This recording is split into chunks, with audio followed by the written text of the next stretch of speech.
Don't you dare ask us to cancel our plans again. We've had these Elton John tickets for months, my mother yelled, her voice echoing through my hospital room. I sat there stunned, clutching my phone with trembling hands. It was Christmas Eve at Las Vegas Medical Center. Just me, my 2-year-old twins, Ethan and Emily, playing quietly in the corner, and a nurse named Valerie checking my vitals. The pain in my abdomen was excruciating, like someone was twisting a knife inside me, but the look of indifference on my mother's face through the video call hurt even more. My name is Natasha Wilson. I'm 33 years old, and for as long as I can remember, I've been the afterthought of my own family. My younger sister, Jessica, the golden child, could do no wrong in my parents' eyes. Meanwhile, I couldn't even get them to watch their only grandchildren while I underwent emergency surgery for complications related to my husband's death 6 months ago. The doctors have found internal bleeding that required immediate attention, but all my parents cared about was their concert tickets and celebrating Christmas Eve with Jessica. When I finally asked for their help after exhausting all other options, my dad's response cut deeper than any surgical tool could. You're becoming a real nuisance and burden, Natasha. We're tired now. We deserve to enjoy our lives without your constant problems. I have been supporting my parents financially since they took early retirement 3 years ago. Every month, without fail, I sent them $2,500 to help with their mortgage and expenses.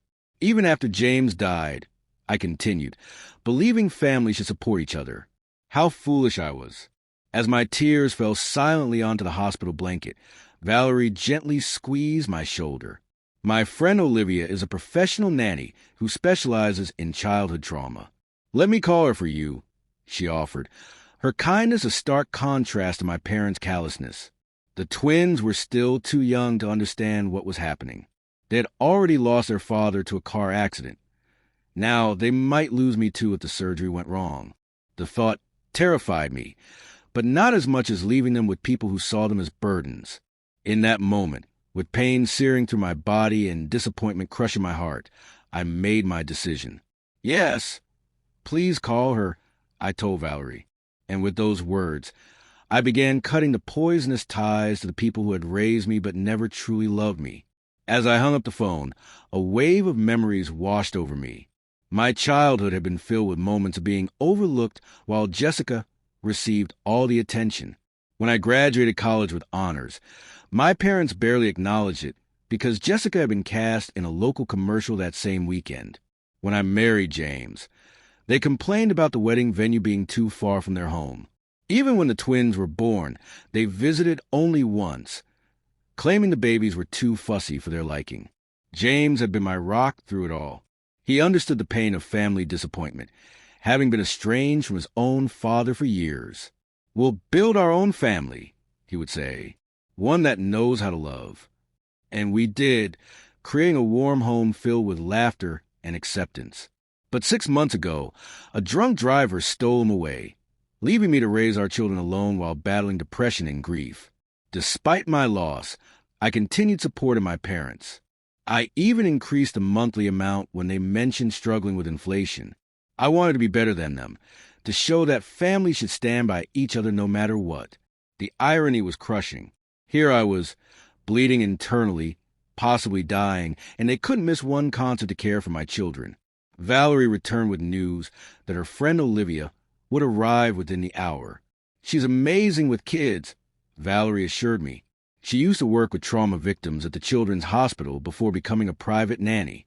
How much will this cost? I asked, worry creeping into my voice. Medical bills were already piling up since James's insurance coverage had limitations. Don't worry about that now, Valerie said. Let's focus on getting you ready for surgery. But I was worried. I thought about the $2,500 I was scheduled to transfer to my parents next week. Money that could now help pay for childcare instead. The thought sparked something inside me, a flame of self-preservation that had been extinguished years ago. When Olivia arrived, she was everything Valerie had promised. Kind, professional, and immediately connecting with the twins. As hospital staff prepared me for surgery, I made a decision. Could you bring me my phone one more time? I asked Valerie. With shaking hands, I sent 2 messages. The first was to my bank. canceling all future automatic transfers to my parents' account. The second was to my parents. I will no longer be providing financial support. My children and I deserve better than being your afterthoughts. Don't contact me again. Asterisk, asterisk. As they wheel me toward the operating room, I felt something unexpected to the pain and fear: freedom. The surgery was successful, but left me weaker than anticipated.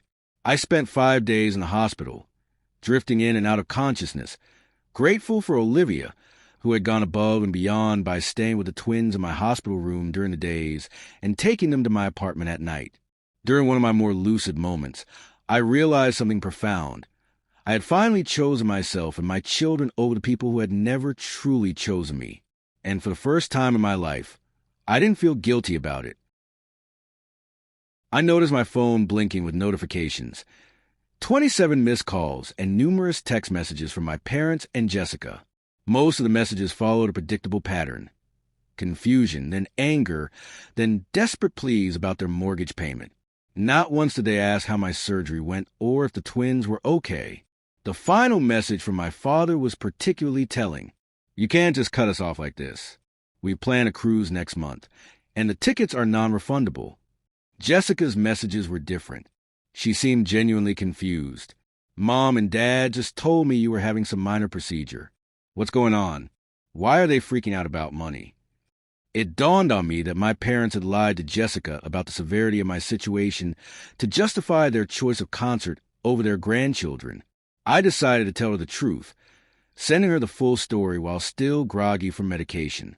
Her response came quickly. Oh my God, Natasha. I had no idea it was an emergency surgery. They told me you were just being dramatic about a routine checkup. I would have watched the twins if I'd known. I'm so sorry. I believed her. Jessica wasn't cruel. She had just been raised in an environment where she was taught that her needs came first. Perhaps this revelation would help her see our parents for who they truly were. By the time I was discharged, I had made several decisions. First, I hired Olivia part-time to help with the twins during my recovery. Second, I contacted a lawyer to draft a will, designating a trusted friend as the twins' guardian should anything happen to me. Certainly not my parents. Third, I blocked my parents' numbers, allowing only Jessica limited contact as I assessed her sincerity. The financial implications of my decision were significant. The $2,500 monthly payment I'd been making to my parents represented nearly a third of my income as a graphic designer. Without that burden, I could actually afford proper child care and maybe even start rebuilding the emergency fund that had been depleted after James's death. That night, as I lay in my own bed with the twins sleeping in their room across the hall, I felt a complex mix of emotions: guilt, the ingrained feeling that I was somehow wrong for putting myself and my children first, fear about managing recovery while caring for 2 toddlers. But there was also an unfamiliar sense of self-respect taking root. My phone pinged with a text from Jessica. I just had a huge fight with Mom and Dad about how they treated you. I'm staying at a hotel tonight. Can we talk tomorrow? Maybe I wasn't completely alone after all. 2 weeks after my surgery, I was slowly regaining my strength. The incision site still throbbed painfully when I moved too quickly, but I was managing better each day. Olivia had been a godsend, arriving each morning to help with the twins while I worked from home. My graphic design clients had been surprisingly understanding about my limited availability, and I was grateful for the remote work that allowed me to stay close to my children. Jessica had visited twice, bringing healthy meals and spending time with the twins. Our conversations were cautious at first, but eventually, she opened up about her own experiences with our parents. They always made it seem like you were choosing to distance yourself from the family, she admitted one evening as we watched the twins play. I never realized they were pushing you away. I was beginning to see a new side to my sister, one that had been hidden beneath years of our parents' manipulation. While I wasn't ready to completely trust her yet, I appreciated her efforts. Then came the knock at the door I had been half expecting. Through the peephole, I saw my parents standing in the hallway. My mother clutched her designer purse nervously while my father stood with his arms crossed, familiar impatience etched on his face. I hesitated, heart pounding, before opening the door, just enough to speak through the gap. What do you want? I asked, my voice steadier than I expected.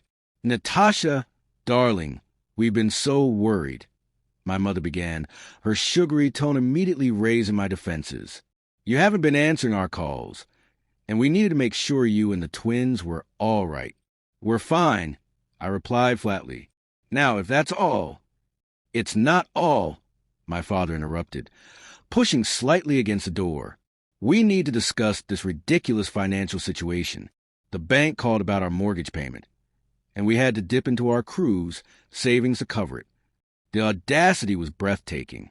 No questions about my recovery. No concern for their grandchildren. Just demands about money. I told you I'm cutting financial ties. I said. I meant it. But, sweetie, my mother pleaded, her voice rising an octave, we've come to depend on that money. Your father and I adjusted our lifestyle based on your commitment to help us. My commitment? I echoed in disbelief.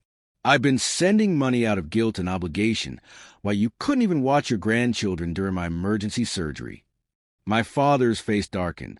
That's not fair, Natasha. We had plans. Plans more important than my children's safety, more important than my life. I replied, anger rising. Do you know what the doctor said? There was a chance I might not survive that surgery. Did you even bother to ask? Their silence was answer enough. We made one mistake. My mother whispered dramatically, Are you really going to punish us like this? This isn't punishment, Mom. This is consequence. I said, feeling a strange calm overtake me. I've spent my entire life seeking your approval and support, and in my moment of greatest need, you chose Elton John tickets over helping me. We're your parents, my father interjected, his tone shifting to demand respect. And I'm a parent, too, I countered. I would never treat Ethan and Emily the way you've treated me. Never. Just then, I closed the door. Emily toddled into view, clutching her stuffed giraffe. My mother instantly switched tactics. There's my precious grandbaby, she cooed, bending down. Grandma brought presents. Emily, unfamiliar with these relative strangers, backed away and looked at me with uncertainty in her eyes. I think you should leave, I said quietly. When I'm ready to talk, if I'm ever ready, I'll reach out. But the money, my father started, is no longer your concern, I finished, gently closing the door. The next morning, my parents returned with reinforcements. My Aunt Patty, my mother's sister, who had always positioned herself as the family peacemaker. Natasha, honey, let's be reasonable. Aunt Patty pleaded from outside my door, which I had not opened. Your parents are struggling without your help. They managed their finances for decades before I started helping them. I replied through the door. They chose early retirement, knowing their savings weren't adequate. My mother's voice broke in. We made those decisions because you promised to help us. We've had to cancel our cruise, and now we might lose the house. Their attempts at manipulation were so transparent now that I'd stepped back from the fog of guilt they had surrounded me with for years. When had I ever promised lifetime support? I had offered to help temporarily after their retirement, but somehow that had evolved into an expected permanent arrangement. Mom, Dad, I'm recovering from major surgery and caring for 2 toddlers. This conversation is over, I said firmly before walking away from the door, ignoring their continued knocking and pleading. Later that day, I received a group email from my father, addressed to the entire extended family, detailing how I had abandoned them in their time of need after they had sacrificed everything for me.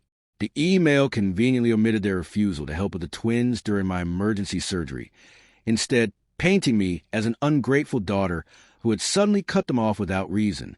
What they hadn't anticipated was the backlash. My cousin Michael, who lived near my parents, replied to the group, Uncle Robert, didn't you just buy a new boat last month?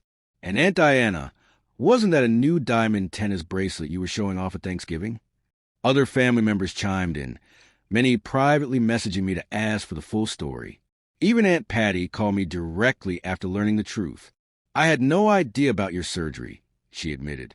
They told me you were just being dramatic about some routine procedure and using it to punish them financially. Meanwhile, Jessica had fully taken my side after witnessing our parents' behavior firsthand. She helped me craft a single factual response to the family email thread. I recently underwent emergency surgery with a significant risk of complications. My parents refused to watch my children during this time because they had concert tickets. I am now focusing on my recovery and caring for my twins without additional stress. The support that followed was overwhelming. Michael's wife dropped off home-cooked meals. A second cousin I barely knew offered her services as a part-time babysitter free of charge. Jessica started spending weekends in my apartment, getting to know her niece and nephew while helping me recuperate. Most surprisingly, Valerie from the hospital connected me with a support group for young widowed parents. Their first meeting was held via Zoom so I could participate from home, and for the first time since James died, I felt truly understood by people who had walked my path. My parents' financial situation, meanwhile, deteriorated quickly. They had indeed been living beyond their means, counting on my monthly contributions to maintain their lifestyle travel and luxury purchases. Jessica discovered they had taken a second mortgage on their house a year ago to buy their boat, assuming I would continue subsidizing their primary mortgage indefinitely. "They've been lying to everyone," Jessica said, shocked after helping them. Reviewing their finances was something I had done at their request before. They weren't destitute, just overspent. They would have been fine if they sold the boat and the vacation timeshare. Their increasingly desperate voicemails and texts continued, but with each passing day, their hold on me weakened. I was building something new from the ashes of their betrayal, a genuine support network based on mutual care rather than obligation. 1 month after my surgery, an unexpected twist occurred. My parents received a foreclosure notice. Jessica called to inform me, her voice a mix of concern and exasperation. "They're in complete panic mode," she explained. "The bank is giving them 60 days to catch up on payments, or they'll lose the house." "What about their retirement funds?" I asked, bouncing Emily on my knee while Ethan napped. "Mostly depleted," Jessica sighed. "They spent a chunk on that boat, then invested the rest in some scheme Dad's golf buddy recommended. They lost almost everything. I'm not saying you should help them. Natasha, I just thought you should know." Later that evening, I received desperate texts from both parents, now abandoning all pretense of concern for my well-being and openly begging for money. My mother's message was particularly revealing. "We never thought you'd actually cut us off. We assumed you were just angry and would start sending money again after a week or two." Their assumption that my boundaries weren't real infuriated me. All those years of putting their needs before mine, of accepting their mistreatment, they had never respected me at all. Meanwhile, my own life was transforming in unexpected ways. The support group had become a lifeline, connecting me with other parents facing similar challenges. Through them, I met Diana, a real estate agent whose husband had died of cancer 2 years earlier, leaving her with a 3-year-old son. She helped me consider options I hadn't thought possible, like selling my too-small apartment and using the equity to move to a more affordable neighborhood with better childcare options.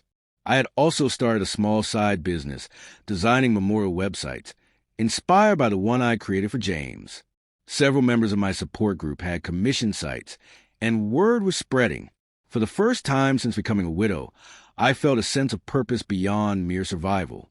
The contrast between my growth and my parents' collapse became even more apparent when they showed up unannounced at my apartment again, this time with a detailed spreadsheet of their debts. "We need $144,000 to catch up on the mortgage and avoid foreclosure," my father explained, his usual authoritative tone now tinged with desperation. I invited them in, not out of obligation, but because I was curious to hear their perspective now that they were truly facing consequences. "What about selling the boat?" I asked, gesturing for them to sit at my small dining table. "We'd take a loss," my father protested. "And the timeshare?" "We've tried, but the market is terrible," my mother added quickly. "Besides, those are our retirement luxuries." I almost laughed at the absurdity. "Luxuries you can't afford." "We could afford them with your help," my father countered, his tone hardening. "It's the least you could do after everything we've done for you." "What exactly have you done for me?" I asked quietly, the question hanging in the air like a challenge. The twins chose that moment to toddle into the room, Ethan clutching his favorite truck and Emily babbling happily. My parents' expressions softened instantly. "There are our precious babies," my mother cooed, reaching for Emily, who promptly hid behind my legs. "They don't know you," I stated simply. "You've seen them, what, 3 times in their lives? You chose not to be involved." "That's not fair," my father protested. "We're busy people."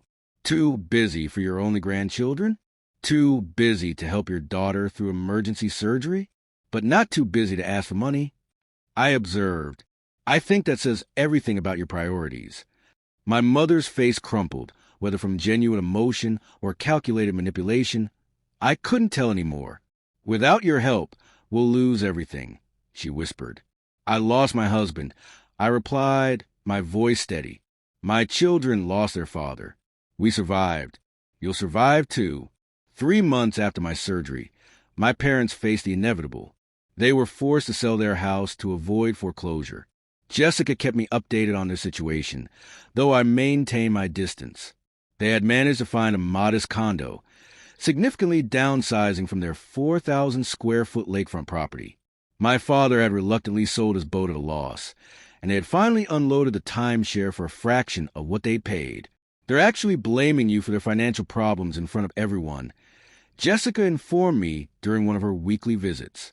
"It's bizarre to watch. They tell anyone who will listen that you abandoned them after promising lifelong support." "Let them talk," I said. I replied, feeling surprisingly unbothered. The truth speaks for itself, and it did. My extended family had largely rallied around me after learning the full story. Even my father's sister, who had always taken a side in family disputes, called to express her support after hearing about their refusal to help during my surgery. Meanwhile, my own situation had improved dramatically. Diana from my support group had helped me find and purchase a small 3-bedroom house in a family-friendly neighborhood. The mortgage payments were actually less than my apartment rent had been, and the twins had a backyard to play in for the first time in their lives.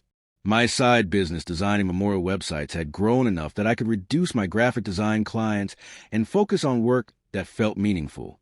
Olivia still helped with childcare 3 days a week, but I had adjusted my schedule to maximize time with Ethan and Emily.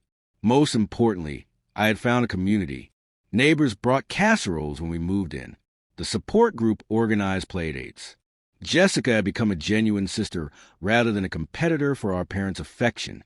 Even Valerie from the hospital occasionally stopped by with her children.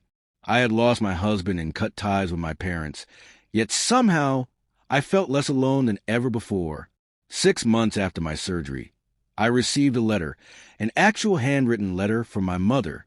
I almost threw it away unopened, but curiosity won out. Inside was something I had never seen before, a genuine apology. "I've had time to reflect on my behavior," she wrote.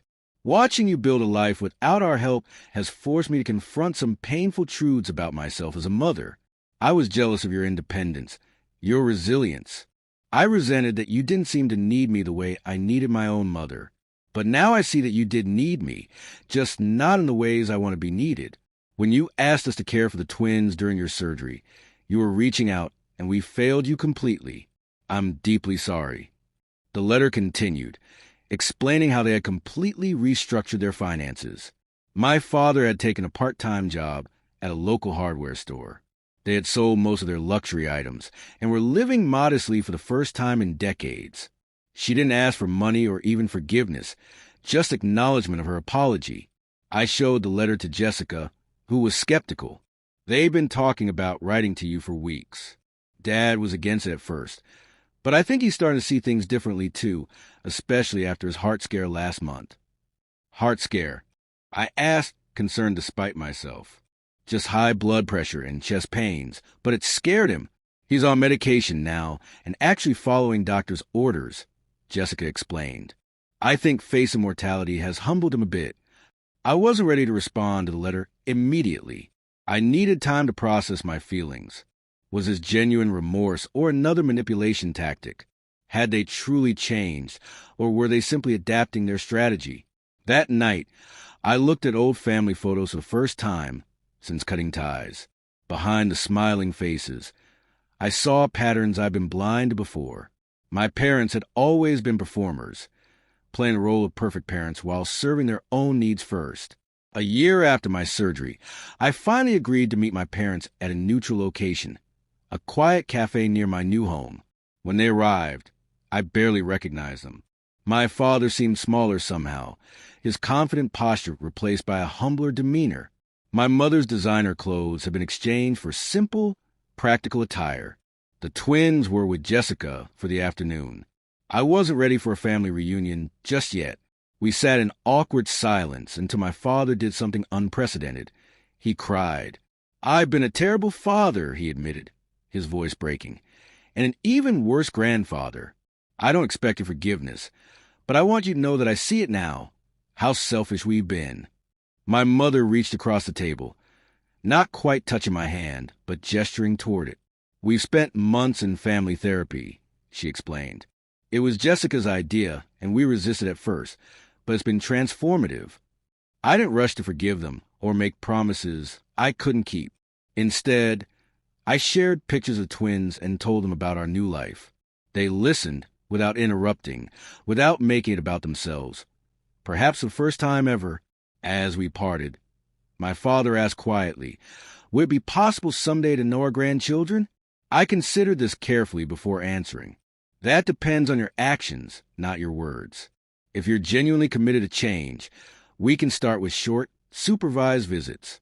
But understand this, my children will only have relationships with people who respect their mother." Walking away from that meeting, I felt neither the crushing weight of obligation nor the burning resentment that had defined our relationship for so long. Instead, I felt something new, the calm assurance of a woman who knew her worth, who had created boundaries and would enforce them without apology. Whether my parents could truly change remained to be seen, but I had already transformed, from a daughter desperate for approval into a mother fierce in her protection and clear in her expectations.